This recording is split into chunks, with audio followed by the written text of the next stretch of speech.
मनोरमं वृत्तम्। भारतभूमिपुत्राः सर्वत्र भवन्तु यशस्विनः लब्धख्यातयः च इत्येव अस्माकं कामनाः। अविलंबं तर्हि अग्रे सरामः प्रतीक्षितं त्रिज्या प्रभागीयं तत्साक्षात्काराङ्कनस्य द्वितीय भागं प्रति।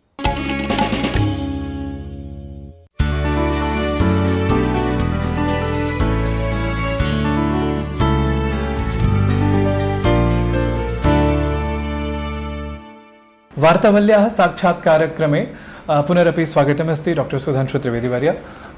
तत्र वयं द्वितीयं भागं सम्प्रति सारयामः। महोदय, मम अत्र प्रथमः प्रश्नः यत् येऽपि आधुनिकाः सन्ति अस्मादृशाः नववंशक्रमाः, ते नवाविष्कारादिभिः बहु मुग्धाः जायन्ते, अथ विज्ञानाविष्कारादयः ये भवन्ति अथवा यत्किमपि स्यात् वैभवं चाकचक्यं तद्वारा एव प्रभाविताः भवन्ति। एवं सर्वं दर्शं ते भारतीयसभ्यतायाः ज्ञानगरिमा यः ज्ञानगरिमा अस्ति तत्र विमुग्धाः न भवन्ति, ततः दूरतः गच्छन्ति। एवं मनःस्थितिः कथमिव जाता अस्ति? चाहे वो क्वांटम की थ्योरी हो, चाहे वो रिलेटिविटी यानी सापेक्षता का सिद्धांत हो, अनसर्टेनिटी की थ्योरी यानी अनिश्चितता का सिद्धांत हो, अथवा रॉकेट बनाने वाले ऑटो हॉर्न, अथवा परमाणु बम बनाने वाले Oppenheimer, Einstein, Werner Heisenberg, Max Planck, सब के सब जर्मनी से ही निकलते हैं। क्या ये मात्र संयोग है या इसके अंदर एक व्यवस्थित संकेत दिखाई पड़ रहा है कि उन्होंने हमारे ज्ञान के सूक्ष्म तत्व को समझा और तदोपरांत उन्होंने उसको स्थापित किया? यह विषय मैं प्रमाण के साथ भी कहता हूं। उदाहरण के लिए कि वर्नर हाइजेनबर्ग ने अनिश्चितता का सिद्धांत दिया, जिसको थ्योरी ऑफ अनसर्टेनिटी कहते हैं। उनके विषय में एक प्रसिद्ध ऑस्ट्रिया के वैज्ञानिक हैं जिनका नाम है फिट्जे कॉपरा, जिन्होंने बड़ी प्रसिद्ध पुस्तक लिखी थी ताओ ऑफ फिजिक्स। उनकी एक दूसरी पुस्तक है जिसका नाम है अनकॉमन विजडम। उसमें शायद पेज नंबर 40 या 42 के आसपास वो इस विषय का उल्लेख करते हैं डेट के साथ, यानी तिथि के अनुसार। वो कहते हैं 11 अप्रैल 1972 को मैं वियना से म्यूनिक तक गया और तब तक हाइजेनबर्ग बहुत वृद्ध हो चुके थे। उनसे मैंने बातचीत की तो ये वर्नर हाइजेनबर्ग कह रहे हैं कि 1929 में वो भारत आए थे और रविंद्रनाथ टैगोर जी के साथ वेदांत दर्शन के सूक्ष्म तत्वों पर उनका गहन विचार विमर्श और विश्लेषण हुआ था। और उसके उपरांत उन्होंने, उनके वर्ड्स हैं अंग्रेजी में, the entire concept of uncertainty, interconnectivity and relativity which I was unable to comprehend, I got the final vision। अर्थात अनिश्चितता का सिद्धांत, सापेक्षता का सिद्धांत और परस्पर सापेक्षता के सिद्धांत के वह गूढ़ तत्व जिसे समझने में अथवा जिनके मध्य एक समान स्वरूप निरूपित करने में मैं अपने को अक्षम महसूस कर रहा था, उसके बाद मुझे दृष्टि मिली और ये हो गया। और ये कौन कह रहा है? ये एक ऑस्ट्रिया का साइंटिस्ट जर्मनी के वैज्ञानिक हाइजेनबर्ग को कोट कर रहा है विदेश में छपी किताब के द्वारा। इसमें कहीं कोई भारतीय नहीं है और संघी भाजपाई तो कोई नहीं है। इसलिए मैं कह रहा हूं, वेदों के ज्ञान के संदर्भ में मुझे याद आता है पूर्व प्रधानमंत्री स्वर्गीय अटल जी की कविता की वह पंक्ति, मैं अखिल विश्व का गुरु महान, देता विद्या का अमर दान, मैंने दिखलाया मुक्ति मार्ग, मैंने सिखलाया ब्रह्म ज्ञान। मेरे वेदों का ज्ञान अमर, मेरे वेदों की ज्योति प्रखर, मानव के मन का अंधकार क्या कभी सामने सका ठहर। मेरे स्वर नभ में गहर गहर, सागर के जल में छहर छहर, इस कोने से उस कोने तक कर सकते जगती सौरभ में, हिंदू तन मन हिंदू जीवन, रग रग हिंदू मेरा परिचय। इसीलिए आप देखिए कोलंबिया यूनिवर्सिटी मानती है कि सुश्रुत आचार्य सुश्रुत को सबसे पहले राइनोप्लास्टी का, वहाँ से ऑस्ट्रेलिया की जो मेलबर्न की सोसाइटी है वह भी इस बात को मान रही है। वैदिक गणित का अध्ययन यूरोप में हो रहा है। इसीलिए मैं कह रहा हूँ, मैकाले और मार्क्स के षड्यंत्र से बचिए और अपनी ज्ञान की उस महान परंपरा को दूसरों के हाथों, कम से कम स्वतंत्र भारत के अमृत काल में तो छरित होने से बचाइए। भवता तत्र बहूनां वैज्ञानिकानां नामानि तत्र लिखितानि।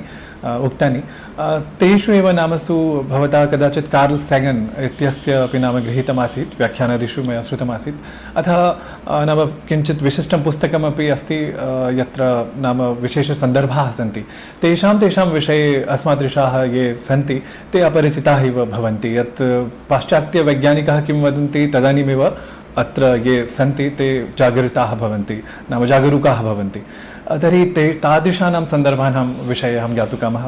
देखिए, कार्ल सेगन कोई सामान्य वैज्ञानिक नहीं थे। मानव निर्मित एकमात्र उपग्रह या मानव निर्मित कोई एकमात्र वस्तु जो सौर मंडल के पार जा चुकी है वो है वॉयेजर अंतरिक्ष यान, जो 1978 में अमेरिका ने खोजा था। उस पर परगही सभ्यताओं के लिए एक संदेश लिखित भी है, ध्वनि में भी है। वो जो उस जमाने में वो चलता था रिकॉर्डर, उसके ग्रामोफोन, वो उत्कीर्ण है भिन्न भिन्न रूपों में, भाषाएं उन सब में है। वह संदेश जिसने परिकल्पित और व्यवस्थित किया था, यानी डिजाइन एंड कॉन्सेप्चुअलाइज किया था, वह वैज्ञानिक थे कार्ल सेगन। और कार्ल सेगन ने कहा कि अब जब विज्ञान ब्रह्मांड के निरंतर सृजन और विध्वंस के साथ साथ अगणित ब्रह्मांडों की अवधारणा को स्वीकार कर रहा है और काल क्रम में पृथ्वी की आयु अरबों वर्ष तक समझ पा रहा है, तो उन्होंने कहा कि मैं कह सकता हूं कि केवल प्राचीन हिंदुओं की काल गणना वर्तमान वैज्ञानिक जो कॉस्मिक यानी कि जो ब्रह्मांडीय काल गणना है उसके अनुरूप आती है। क्योंकि हमारे यहाँ ब्रह्म संवत के अनुसार माना जाता है 1 अरब 97 करोड़ शायद 40 लाख कुछ हजार वर्ष चल रहे हैं। बाकी जगह तो कुछ हजार में कहीं 14,000 माना जाता है, कई संस्कृतियों में कहीं 37,000 माना जाता है। तो कार्ल सेगन ने कहा बाकी तो 1 लाख तक भी नहीं पहुंच पाए और हिंदू काल गणना, वैदिक काल गणना अरब तक पहुंचती है, तो यह सर्वाधिक निकट है।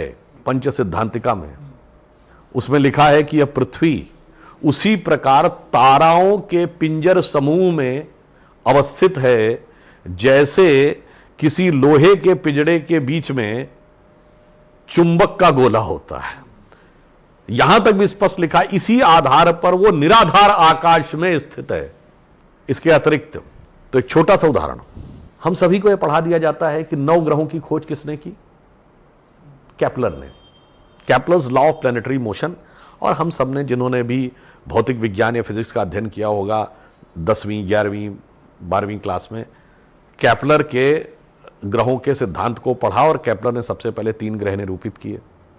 अब ये बताइए, जब हम अपने घर में पूजा करने बैठते हैं तो पंडित जी क्या बोलते हैं? ब्रह्मा मुरारी त्रिपुरांतकारी भानु शशि भूमि सुतो बुधश्च और गुरुश्च शुक्र शनि राहु केतु सर्वे ग्रह शांति करो भवंतु।